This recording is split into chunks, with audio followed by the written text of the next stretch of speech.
It's up to this Congress to address the challenges facing the Postal Service, its customers, the businesses that rely on it, and the taxpayers who will bear the burden if we fail to act. What I think I want the public to understand is that, by and large, there's no appropriation that Congress makes to the Postal Service. The Postal Service has to offer products and generate revenue in order to sustain itself. But there are some things that Congress can do to put it on a more even playing field to make the system more fair as it moves forward. And there are some reform efforts, things that may seem small to the outside, small on the surface, but that can make literally billions of dollars of difference in the financial equation for the Postal Service. And I would argue that as a tool of the economy, it is vital for us to have a good, strong, vibrant Postal Service. It happens to actually be one of the few things that's actually in the Constitution that we're supposed to be working on. So. And what would privatization mean? Why are you against privatization? Some people say it's a good thing to privatize. It will really destroy the Postal Service, the service that is intended to be to every citizen in the United States, and including those in the area that is hard to reach. Shifted.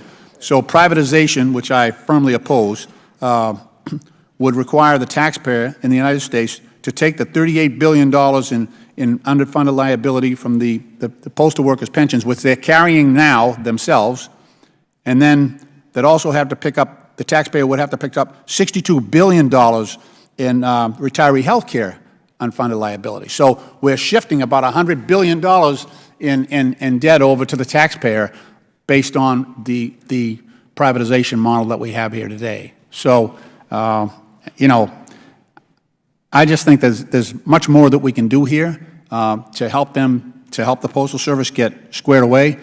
I do believe in the idea of ending that odd system of paying retirees from the day that they join the Postal Service. You have to basically pay for their retirement immediately for 30 years hence, which is not the way the rest of the world works.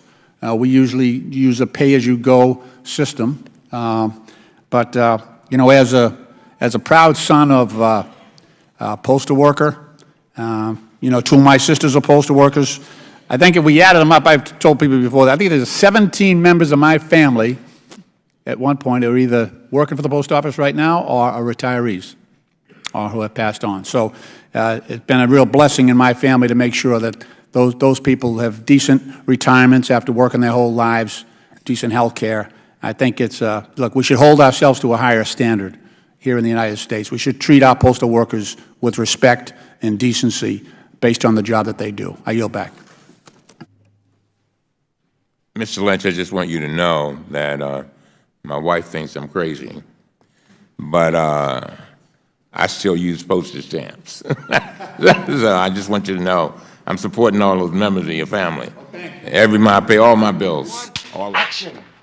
Through rain, sleet, and snow, I deliver your mail. I'm a U.S. postman, and you can be one too. I deliver people's dreams. And more importantly, I have the respect and the admiration of the entire community. And that makes me proud. Are you ready? It's time to go back in time.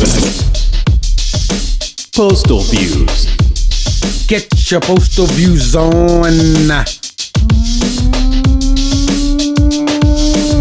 1 2 1 2 1 2 1 2. Go ahead, postal girl. Educate the world. USPS is on the scene, crisp and clean, taxpayer-free, and an independent agency. Yeah, baby. Yeah, baby. Yeah, baby. The corporate color is blue. Every shade represents you.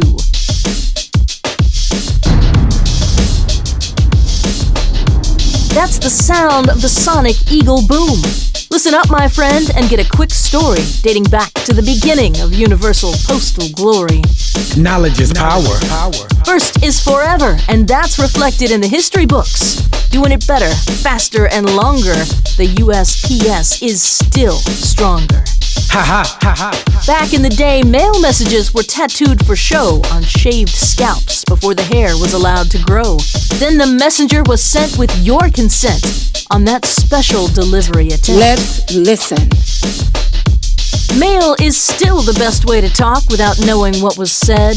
Much more personal than email and word of mouth being spread. Special delivery. Critical to binding the nation and done as best they can, including operations like the National Infrastructure Protection Plan. Due to the size, scope, and delivery volume of the USPS, other countries will never compare to the best. Before B. Franklin, the print shop apprentice, fled Beantown, the nation was already making appointed rounds. Each day, the postal flag is proudly unfurled, simply because it's the largest business in the world. Mail robbers got the death penalty back in the day, once they found out postal cops don't play. Inspectors and OIG investigators inquire into the motives of mail outlaws, seeking opportunities to take advantage of postal system flaws. Roger that. Modern-day interlopers seen as far as eyes can scan, trying real hard to disrupt the post office brand, and still can't interrupt the mail stream plan. Remember the days of stagecoaches, planes, trains, ships, and special trips? How about Pony Express love and flying mailmen in the Suicide Club? Only the mail dog, envelope franking, and cash out through postal banking. I like to learn new things. The workforce stays the course, gets the business talk, walks the walk, and comes to the business table with more than a fork. Membership in the House of Labor provided an impressive medium since 1971.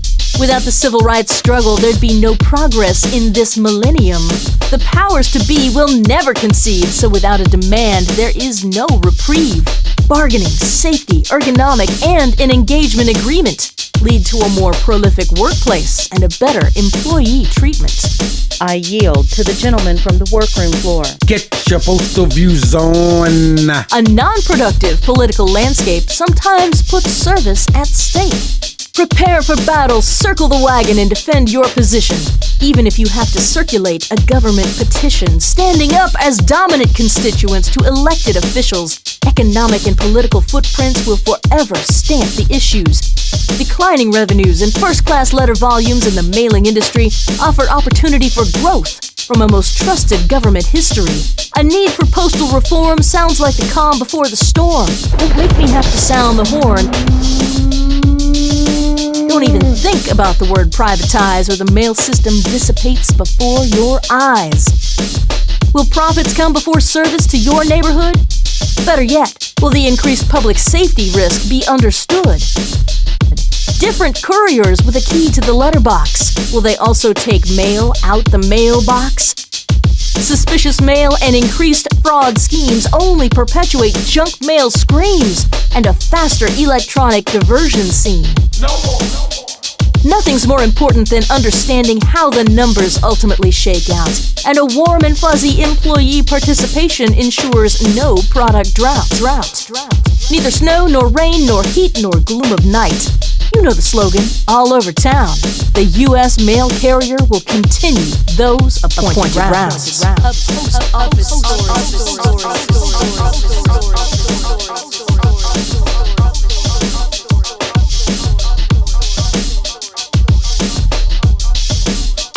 Peace.